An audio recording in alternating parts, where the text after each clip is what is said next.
നേരിമംഗലത്ത് ഓടിക്കൊണ്ടിരുന്ന കാറിനും ബസിനും മുകളിലേക്ക് വൻമരം കടപുഴകി വീണു. കാർ യാത്രക്കാർക്ക് ജീവഹാനി സംഭവിച്ചിട്ടുണ്ട്. വലിയ മരത്തിന്റെ കടഭാഗമാണ് കാറിന് മുകളിൽ പതിച്ചത്.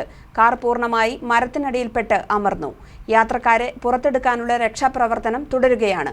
ഫയർഫോഴ്സും നാട്ടുകാരും ഉൾപ്പെടെയുള്ളവർ പങ്കെടുക്കുന്നുണ്ട്. ഈ മരത്തിന്റെ ഭാഗം കാറിന് മുൻപിലുണ്ടായിരുന്ന KSRTC ബസിലും വീണിരുന്നു. ബസ് ഭാഗികമായി തകർന്നിട്ടുണ്ട്.